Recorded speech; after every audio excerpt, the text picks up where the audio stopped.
Good morning guys, কি খবৰ আপোনালোকৰ? নিশ্চয় ভাল, আমিও ভালে আছোঁ। আপোনালোকৰ আশীৰ্বাদত অলপ ফুলনি বাগিচাখন দেখুৱাই দিছোঁ ৰাতিপুৱা। এতিয়া আহিছোঁ এটা মই ৰেচিপি ভিডিঅ' লৈ আপোনালোকৰ মাজলৈ। সেই গাইজ, আজি আপোনালোকৰ মাজলৈ লৈ আহিছোঁ মাংসৰ অন্য এটা ৰেচিপি। ইয়াৰ কাৰণে মাংস লৈ লৈছোঁ 250 গ্ৰাম। তাৰপিছত পিঁয়াজ এটা কাটি লৈছোঁ, নহৰু এনেকৈ দুফাল কৰি লৈ লৈছোঁ। আজি মাংস বনাম কেৰাহীতে। আজি মাংস বনাম এয়া কণ বিলাহী গছৰে হয়। চাই থাকক ভিডিঅ'টো সম্পূৰ্ণভাৱে আৰু স্কিপ নকৰাকৈ। অলৰেডি কেৰাহী মই বহুৱাইয়ে দিছোঁ, তেলখিনিও দি দিছোঁ গৰম হ'বলৈ, যাতে ভিডিঅ'টো দীঘলীয়া নহয়। এতিয়া তেলখিনি মই পিঁয়াজখিনি দি দিম।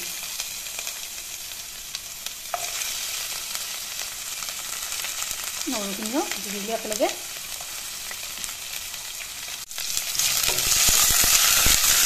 অলপ এনেদৰে লগাই দিলোঁ।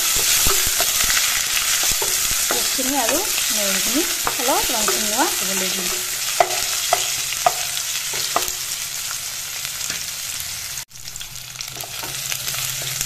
এইখিনি অলপ ৰংচঙীয়া হৈছে। ইয়াতে এতিয়া মই মাংসখিনি দি দিলোঁ।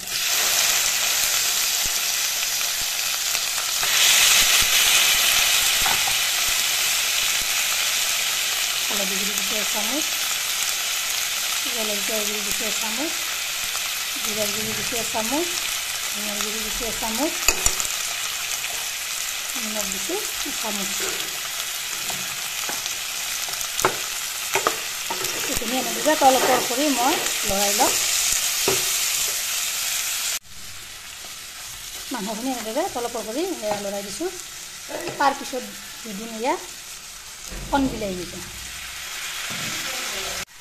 এইখিনি দিয়াৰ পিছত মই ঢাকনিখন মাৰি থৈ দিম। গেছৰ জুইটো জিৰত দি দিম।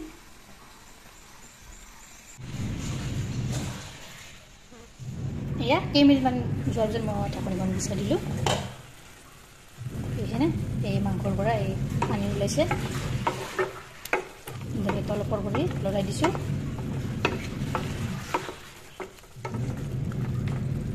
পানীখিনি আৰু নাইকিয়া হৈ যাবলৈ দিম। ঢাকনিখন মই পুনৰ এনেদৰে মাৰি থৈ দিলোঁ।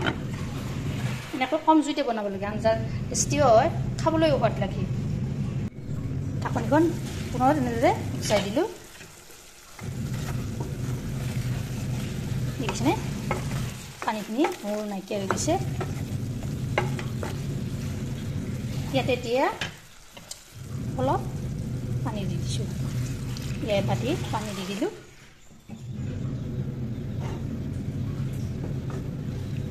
অলপৰ কৰি এনেদৰে আৰু লৰাই দিছোঁ। তাৰপিছত গেছৰ জুইটো হাই ফ্লেমত দি উতলিবলৈ দিম। প্ৰায় 10 মিনিট সময় উতলিব দিম।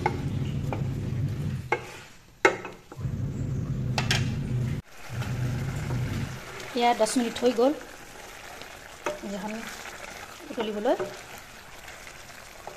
ধুনীয়া হৈছে চাওকচোন। গ্ৰেভিটো আজি অলপ জোল টাইপ বনাইছোঁ। এইখিনিতে যদি ভিডিঅ'টো ভাল পালে তেনেহ'লে লাইক কৰিব, শ্বেয়াৰ কৰিব, কমেণ্ট কৰিব আৰু মোৰ চেনেল যদি নতুনকৈ আছে চেনেলটো ছাবস্ক্ৰাইব কৰিব, লগতে ফেচবুক পেজতো ফ'ল' কৰিব। ধন্যবাদ। জয় আই অসম।